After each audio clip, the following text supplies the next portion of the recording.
Yo, what's up? It's my mum's boy Chico Bean back at it again with a different sort of a video. Hats off to Caps Locks for posting this on YouTube or whatever. But he had an interview with a cheat developer talking about what was going on. If you haven't heard it, I'm going to play it now over the top of this. Just running through it, just a bit of gameplay, and you can hear the interview. Pretty full on. We're in trouble when it comes to cheats. All right, here we go. Tell me a little bit about who you are and what you do. My username is Ziebler. I'm the sole developer and owner of the cheat provider.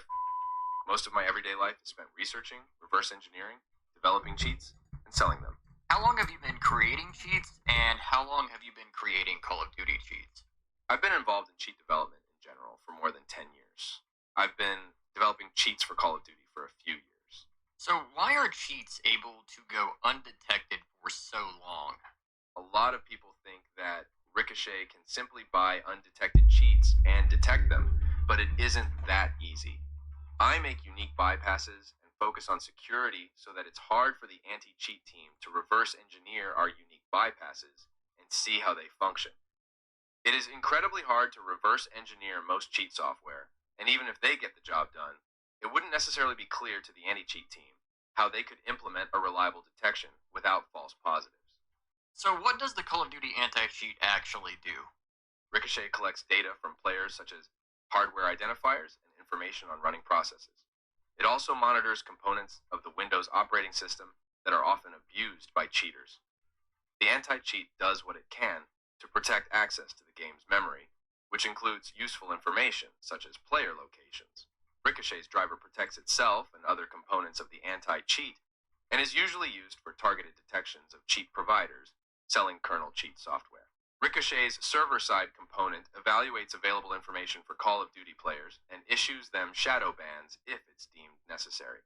As far as I can tell through large-scale testing and other factors, Call of Duty assigns a trust score to each player based on account age, stats, behavior, heuristics, and other factors.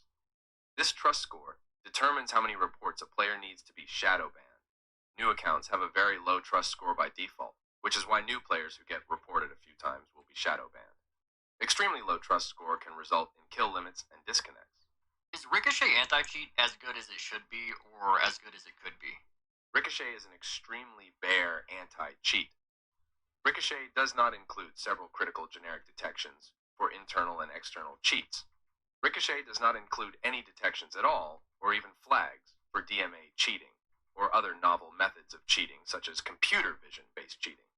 In addition, Ricochet implements targeted detections of popular cheat providers, too rarely for how many popular providers exist for Call of Duty, and Ricochet seems to have poor judgment about which providers to target. Finally, Ricochet does not focus enough on keeping known cheaters off their game. Their hardware bans are easy to get around. They don't hardware ban known cheaters until the cheater has been permanently banned 2 or more times for cheating. Ricochet seems far too focused on their server-side shadow ban system, which is ineffective because it affects legitimate players, just as much as it affects closet cheaters, and shadow bans remove after a few days for both closet cheaters and legitimate players. What is the cause of the Ricochet anti-cheat coming up so short against detecting cheating? Ricochet seems to lack funding, talent, and freedom. In terms of funding, Activision's investors may not be interested in seeing Activision invest heavily in anti-cheat because anti-cheat doesn't have a clear return on investment. In terms of talent and freedom, Team Ricochet needs more talented individuals with experience, and those individuals need to be free to do what they feel needs to be done to stop cheating. I can imagine that the Ricochet team is likely running into many walls with Activision and Microsoft in terms of being able to implement what they need to implement to decrease cheating. Is the shadow ban system useful in discouraging cheating? The shadow ban system is ineffective. Closet cheaters who get reported are shadow banned for a few days, and legitimate players who get reported are shadow banned for a few days. It's a system that temporarily affects closet cheaters and legitimate players both. Every cheater I've seen get a shadow ban had their shadow ban removed after a few days, unless it was during an actual detection. Cheaters will just ask for more time on their subscription to compensate for the shadow ban, and then they'll wait it out. The shadow ban system and SBMM both enforce my theory that Call of Duty is pandering to casual players. Skilled, legitimate players are paired with all of the game's cheaters, thanks to SBMM, and everyone in these lobbies periodically gets shadow banned. Meanwhile, casual players enjoy the game freely. Call of Duty shouldn't neglect their competitive player base because COD is a competitive FPS game. Are there cheats available on console? And if so, how popular are they going to become? It's hard to get access to the game's memory on console because consoles are locked down. However, there are 4 ways to cheat on console that I know of. 1. If a console player has someone on their team who is on PC, that PC player could use cheat software to read the game's memory and find information like enemy locations in the match. With this information, the PC cheater can share via web browser, a radar, with their console friend. 2. The console cheater can use a hardware device that mimics controller input to help the cheater with things like recoil. 3.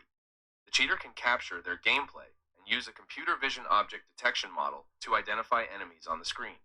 After enemies on the screen are identified, the cheater could use either a hardware or mechanical method to move their aim to the detected enemies and handle recoil, which accomplishes aimbot and recoil control. Triggerbot could also be accomplished, which is when your gun automatically shoots anytime an enemy is in your crosshair. 4. The cheater can capture network traffic, decrypt it, and figure out what network traffic they can use to identify player locations, which can be drawn on a radar on a separate device. All forms of console cheating are going to become very popular in the near future. Cheaters do not want to be limited only to PC. Do you feel that Call of Duty could make the anti-cheat better if they wanted to? Yes, if Activision hired more talent, invested more money into anti-cheat, and gave the Ricochet team more freedom to do what they need to do, the anti-cheat would be infinitely better. Activision and Microsoft undoubtedly have the resources necessary to make cheating a non-issue on Call of Duty. What do you feel that Call of Duty should be doing to fix the cheating issue? First, keep known cheaters off the game by using trusted computing. Modern motherboards have a trusted platform module chip. Call of Duty needs to force their player base to enable their TPM so they can use their players' TPM for identification. The TPM cannot be spoofed, so players would be identifiable at all times without the ability to change their IP or spoof hardware identifiers to get out of their hardware ban. Ricochet also needs to permanently hardware ban any known cheaters after the first offense using the TPM instead of after 2 offenses, which is what they do now. Second, get rid of the shadow ban system. Instead of automatically putting players in a timeout that lifts after a few days, Ricochet needs to allocate more server resources and even human resources to review the most flagged and reported players on the game while letting them play. The result of these deeper reviews should be a permanent ban and deep hardware ban if cheating is detected beyond a reasonable doubt. This will enable legitimate players to enjoy the game, while cheaters slowly get permanently removed from the Call of Duty experience. Third, implement more general internal and external cheat detections. Most modern anti-cheats detect many bypasses that work on Ricochet currently. Fourth, acquire a dedicated team for targeting cheat providers. They might currently be hiring third parties for targeted detections, but they need talent hired full-time on Team Ricochet to reverse engineer and detect the larger cheat providers. Every targeted detection should include the team logging who is using the cheat for a few weeks to ensure the ban wave affects all users of that cheat provider. Every cheater detected by targeted detections needs to be issued the deepest hardware ban possible after the first offense, including their TPM, but also additional hardware identifiers that aren't usually implemented for generic hardware bans. This would be clever because even if a cheater replaces their TPM chip or motherboard and uses a spoofer, they would be surprised to still be hardware banned because most spoofers will only spoof identifiers banned for generic hardware bans. By grabbing additional identifiers in special circumstances, Ricochet will be able to implement hardware bans that persist most spoofers and even hardware replacement. Imagine buying new hardware and buying a spoofer to evade a hardware ban only to be hardware banned again. This would make most cheaters give up. Fifth, implement several blocks and detections for DMA. DMA cheaters use hardware that masks itself as a legitimate device, like a network card, for example. Ricochet needs to outright block unnecessary devices from being used while the game is running. This would mean that even if a hacker masked their DMA device perfectly as a legitimate device, it would still be blocked. Ricochet then needs to implement scans and detections to distinguish the remaining devices between DMA devices and legitimate devices. Cheaters use firmware to mask their DMA devices as legitimate, so this task can be done by targeting popular DMA firmware providers and implementing things like timing or latency checks for flagging. These implementations would not solve DMA cheating, but would assist Ricochet in detecting or blocking lower-end DMA firmware. Finally, as for computer vision cheats, some mechanism exists to capture the screen and handle input. Additionally, the AI model has to run somewhere. Ricochet could look into detecting these three vectors as best they can. DMA and computer vision cheats are an impossible problem to fully solve. Ricochet would simply do their best to limit the problem. So I see people ask this question a lot. Does Call of Duty allow some providers to operate, and do some providers work with Activision? This is my favorite rumor. No. Activision and Ricochet do not collaborate with or enable cheaters at all. Some game companies do hire cheaters for anti-cheat efforts, which I think is smart, but I've never heard of Activision or Microsoft doing this. In these situations, a game company would hire a cheat developer to work on their anti-cheat team under the agreement that the cheater ceases all cheat development activity. Do you think that the current anti-cheat is a failure and that Call of Duty is completely to blame for the anti-cheat not working? Ricochet is not a failure, but it is inexcusably incomplete, and Activision should issue the players an apology for the lack of resources being invested into anti-cheat.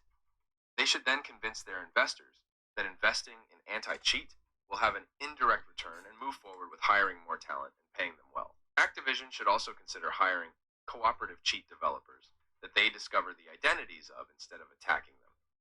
Anyone hired should be given enough freedom to limit the cheating problem effectively. So how long does it take cheat developers to come back online undetected once they have been detected? Most talented cheat developers can have their cheat fully undetected again within a few days or weeks. Some cheat providers have a much harder time fixing detections.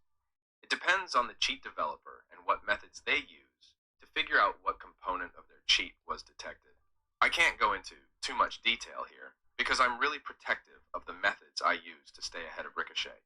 How can cheat providers have cheats ready for the new Call of Duty games before they are released? We develop our cheats during the game's early access beta usually.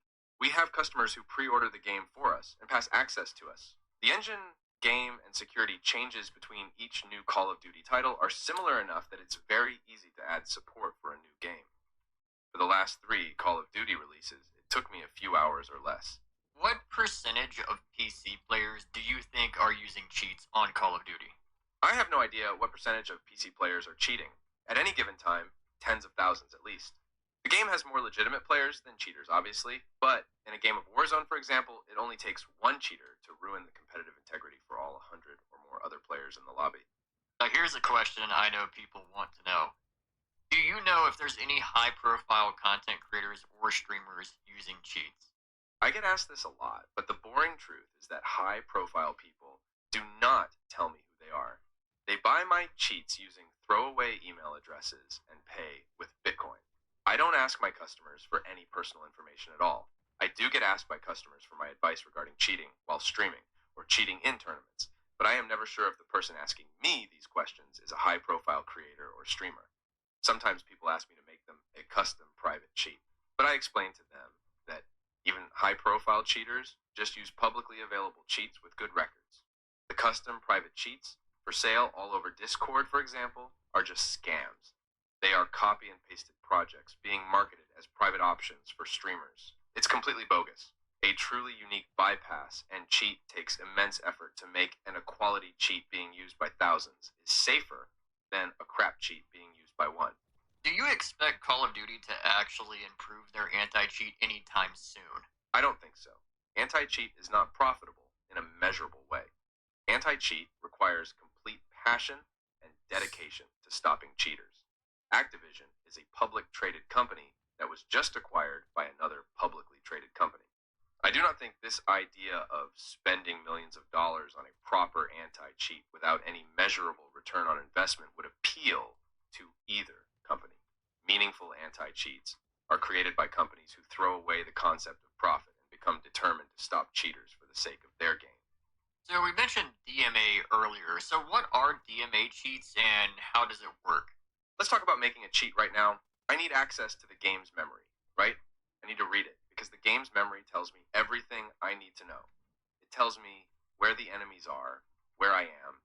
It gives me information I can use to draw enemies from my screen's two-dimensional perspective. If I shoot someone, their health will change in the game's memory. The game's memory is everything.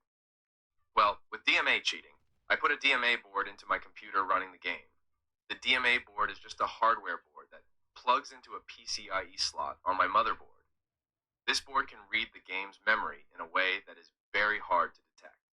Now, to prevent the anti-cheat from detecting this board I plugged into my computer, I will flash firmware to the board that masks it as a legitimate PCIe device. I could maybe buy a Wi-Fi adapter that is a PCI board and reverse the firmware for that board and mimic it with my DMA board, for example.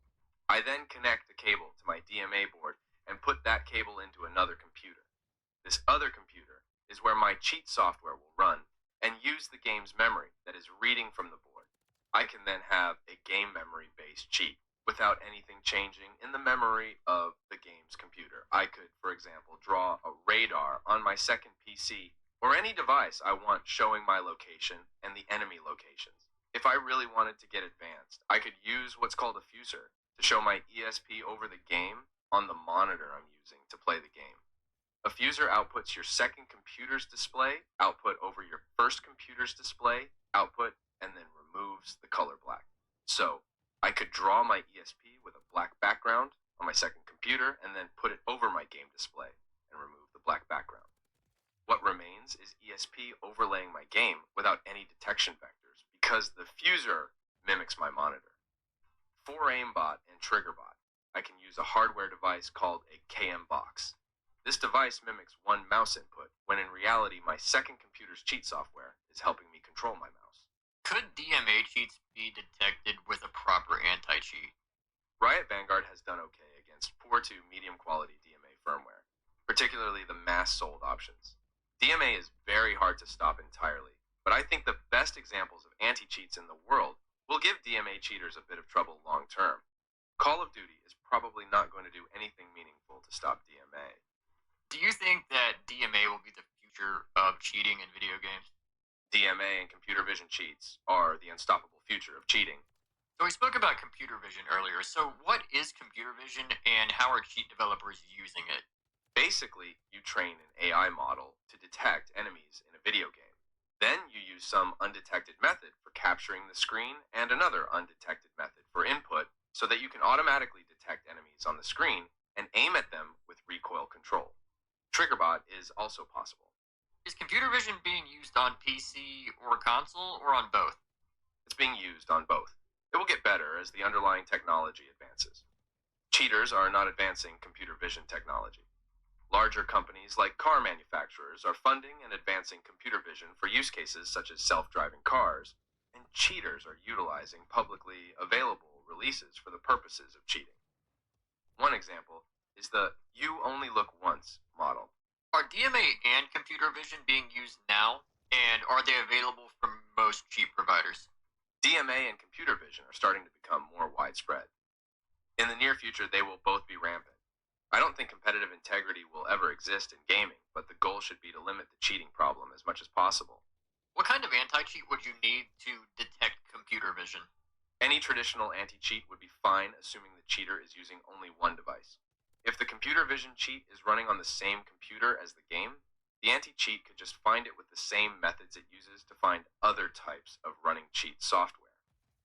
Advanced computer vision setups that use novel methods for screen capture, novel methods for input, and run the AI model on a separate device are, in my opinion, unable to be beaten by any type of anti-cheat. How soon before cheats that use computer vision become mainstream? They are getting quite popular. They will be mainstream in the cheating space soon. The technology needs a bit more time to improve for certain games where enemies aren't as visually clear as they are in a game like CS2. Would an AI anti-cheat be the only effective detection method for computer vision and DMA? There are traditional anti-cheat measures that can be taken client-side against some DMA and computer vision cheaters. The DMA hardware is plugged into the computer running the game so the device can be scanned and tested by advanced anti-cheats. DMA devices with poor quality firmware are easier to detect.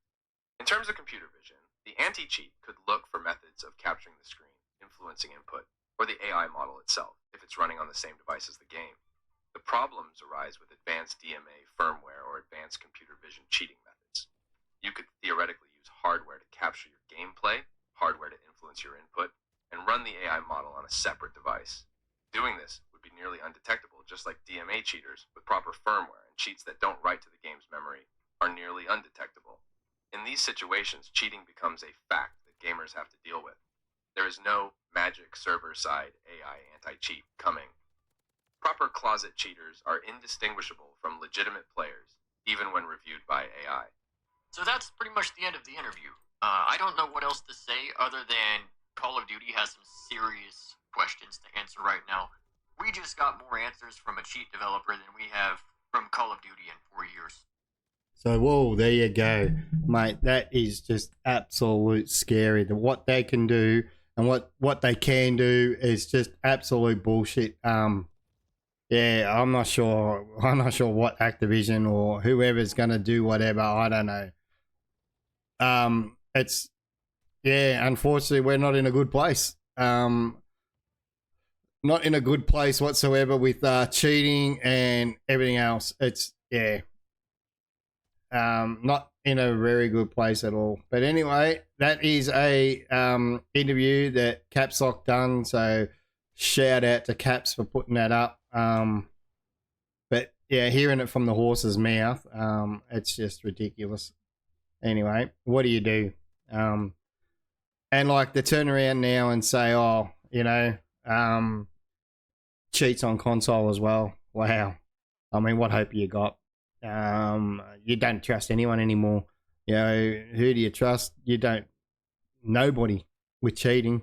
But anyway, that is me, Chico Bean. Check out the whole thing because it is very interesting on what cheat developers do. All right, that is me. I'm out. Bye bye.